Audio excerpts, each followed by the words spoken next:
All right, and welcome back for another episode of Carnivore Trade. Today is Friday, April 22nd, 2022. If you've not done so already, please like, comment, subscribe, etc. Come find me on carnivoretrades.com for swing trading alerts and analysis. Anyways, another sell-off today. Looks like the sell program was left on from yesterday. Look at the range here. So just a tight trading range. Look at the angle, same angle as yesterday. And it looks like the big boys just left the sell program on and took off for the Hamptons in the morning and just let the algos do their thing here. But they are pushing the market lower. Lots of stops being hit. We actually got stopped out on one or two things today. Also made up for it, though, with a nice trade on nat gas, taking 12% on KOLD, as nat gas is coming in off the highs here. So a nice little trade there, making up for that. But it's a tough market to trade right now. A lot of chop, and there's not a lot of trend right now. There isn't a really good daily chart trend here. If you look at the spiders, yeah, you're below these moving averages, but it's been very choppy, very chop fest so far this year.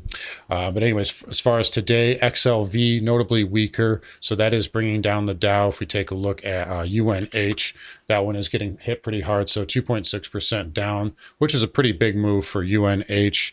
XLV there. We're getting walloped here, down 3.25% as we speak, and the diamond here, which is being dragged down by UNH, is down 2.35% currently. And the triple Qs, actually, believe it or not, are holding up a little bit better, at least than they were yesterday. There's actually a few pockets of green here in Techland. Not many, but there are a few, and it's not getting hit as hard. At least it seems like the selling rotated a little bit to healthcare and a little bit to financials as well. I'm watching some interesting levels here, though, on the XLF. So this weekly green bar, we are getting a little bit of short covering here in the final 10 minutes. We'll see if we can hold that green reversal bar or not, and I will try to take you into the close here as we do that. In any case, as far as the spiders are concerned, we do have a good amount of support right around 423, 425.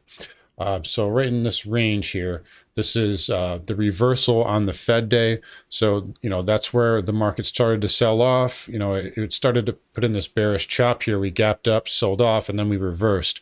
So there should be good support in this area. It's where we started to chop around. Looked like we were going to break down, and we ended up going higher. So that's usually where you can see the institutional money is sitting. And they are putting a lot of, and I mean, there's not a lot of volume in the sell-off, which makes me say that it's very algo-driven. I said that earlier, but it looks very algo-driven. And it looks like they're trying to take a lot of stops here overall. But anyway, you slice it or dice it on the daily. This is a very, very weak and very awful look. Like, to be frank, I mean, take a look at the Russell. This one's getting pounded right now. Coming back now, it is, it does have support here. This is where you reversed here. So, we'll see if they defend this level. We may get a gap down on Monday in the markets, but I think we'll probably get some type of relief to the middle of next week. But overall, an ugly look on the daily. The positives here, if there are any, is that on the weekly time frame, which is more dominant, remember, more dominant time frame, this isn't the worst pattern. It's move up here and then you have a pullback. You're still inside of this wide range reversal bar. So that is a positive here for the market. If you look at the diamond, this is not a bearish setup, honestly. You did have a potential failed breakout here, but again, overall, not the worst setup. It's not like it's completely dead in the water here. The triple Qs are obviously a little bit weaker. It's trying to cling to that 100-week moving average right now. Doesn't look like they'll be able to, but you still have this wide range reversal bar. And the Russell 2000, same thing there, although that is getting close. And obviously we've noted this for weeks. The Russell is by far the weakest, and I do not like that weekly or that monthly pattern at the moment. It does look very, very weak overall, but you do have some positives though, mainly in the S&P and the Dow. So another positive as well is, at least at the moment, and we'll have to wait for the close here. It doesn't look like we're going to get it, but it looks like they pushed it back down finally. We had a little bit of short covering on the close. Now they're going to really pound it. But for a little while, we were holding on to this reversal low here on the semis. And it looks like that is going to break down. It may hold that 100 moving average. There is a lot of support in this range, though, but losing that green bar is not a good look there for the semiconductor. So it does look like that is going to be lost as well. But overall, the spiders and the Dow weekly are not a horror show, all things considered. Anyways, let's flip over here. So IGV also getting hit a little bit as well. This has got to hold double bottom, but it looks like it's going to lose this green bar as well. So, pretty much a weak look across the board, and a lot of stops are getting hit here. So I do think we're probably going to see some type of a gap down Monday, and you'll see probably actual, at least short-term capitulation volume. And we probably could get some type of reversal here from that. But in any case, an ugly breakdown any way you slice it or dice it here. Dow Transport's lower just like everything else, although not a terrible setup here. We went up into this area, that green bar low there, that was your breakdown area, so now reversing off of that, but it's not in the worst shape of all time. The Jets is still holding up really well. If this can make a higher low, this can still get up to that 24 handle, I think, maybe 24, 24.50. I calculated a little bit of room left for this to run if it can make a higher low. But again, this is a little bit of a stronger sector lately, is the Jets. Kind of a failed breakdown here, and it's held up really well, and that has helped out the transports. As far as rates here, rates just stalling out, nothing too notable today. 30-year and 10-year basically flattish, kind of range bound right now, still at the high end of the range, still overbought. But again, I still think that 10-year does need to go up and hit that 3% number and get that out of the way, and it may hold up until that does happen. High yield debt, so we've been watching this pivot low here. That is going to be lost, so not a good look on high yield, really any way you cut it. So losing that green bar low, yeah, you got some chop in here, but this is just not a good pattern. It's not a good look at here, not a good chart.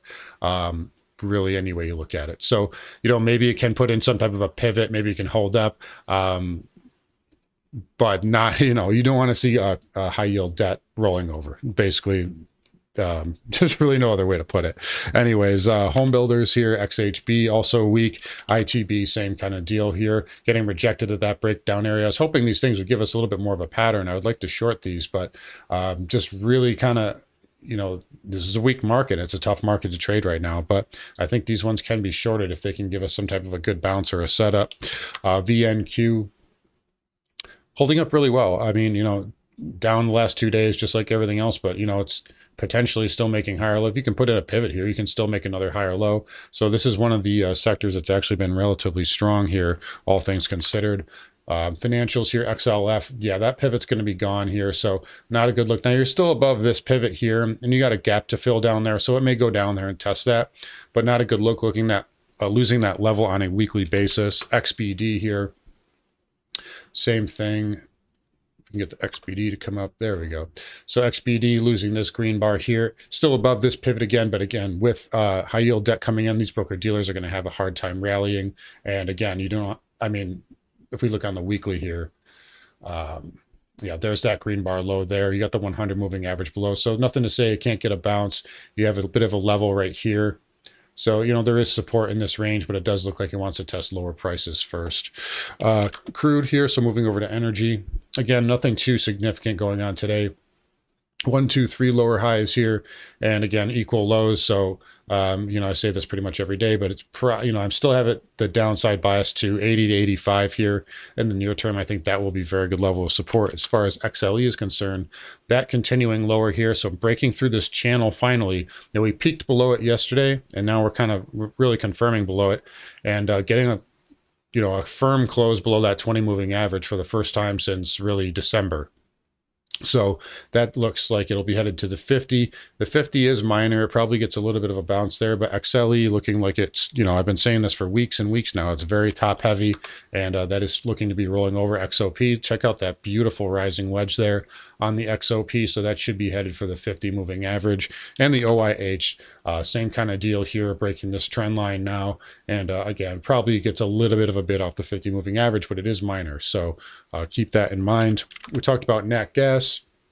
We did take some profits on that. I still think there's a little more downside here in the short term, but going into the weekend, I want to just book that gain on the KOLD, and it may get a little bit of a bid, but again, there's good support in this area around 630, 635. If it has a lot of volume coming down Monday, it may pierce that a little bit, but overall, nice little trade for us there on nat gas.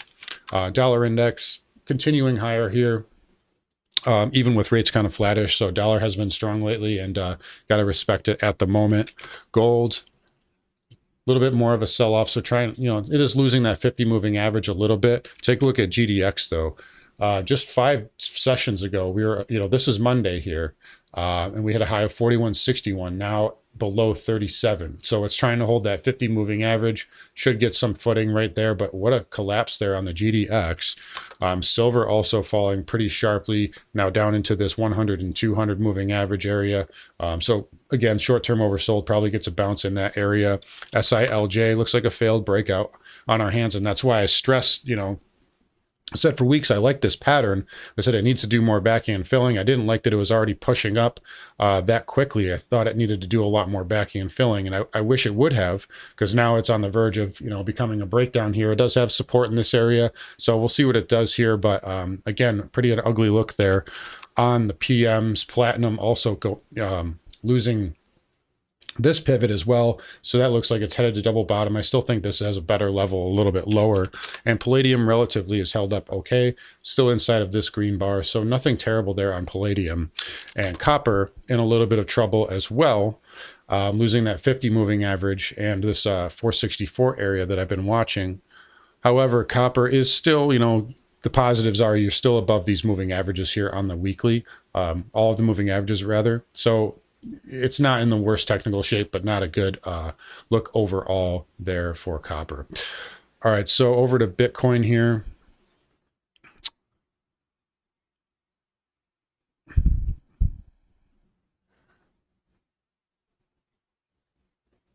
Okay, and I think I lost my Bitcoin chart here on OBS Studio. It's okay, we can just use it on Thinkorswim here. So apologies for that, I'll fix it next time. But yeah, for Bitcoin here, so it did start to break down a little bit. You're still above this pivot low, but remember we've been watching this inside bar pattern. They work so well. Got up there to that high yesterday, couldn't hold the gains, failed breakout. So now this has got to hold this lower trend line here. You guys remember that trend line from TradingView? I don't exactly have it on here, unfortunately, but I believe it was right in this range. There's the closing bell.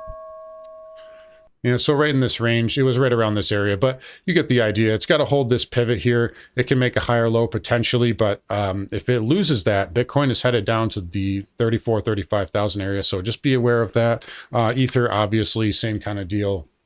Also an inside bar pattern, and it is dipping below that 50 moving average, but you still have this pivot here, so there is one little last line of defense there for crypto. Back to the markets here, so Spiders just closed. Yeah, it looks like they flushed it right into the close there. Probably took out a lot of stops as well. Here's the positives. The put call ratio now is just closed at 1.287. So that's the highest since really late January, outside of one little blip on the 15th of February. So put call ratio is really high right now. The VIX is short-term overbought here. Take a look at that surge in the VIX today, up 23%. The VIX wasn't even up that much yesterday. You would have thought the VIX would be up more yesterday, but it wasn't. So it is a little overbought here. Probably needs to go test 29 or 30, possibly on Monday, especially if we get a gap down, like I said, some type of a gap down move. So we'll see if that happens. But you do have a lot of, this market, or excuse me, the put buying is a little heavy right now. If you took a look at the spiders, 400 May put, 136,000 in OI there. For May, 400 and 41,000 traded. So there's a lot of protection being bought. And again, the positives here are the weekly isn't broken. And if this market gets any sort of positive news, and I think that this 423, 425 area, which we basically just got down today, if that can hold and you can get some type of a rebound, it could cause a squeeze. So that's your positive there.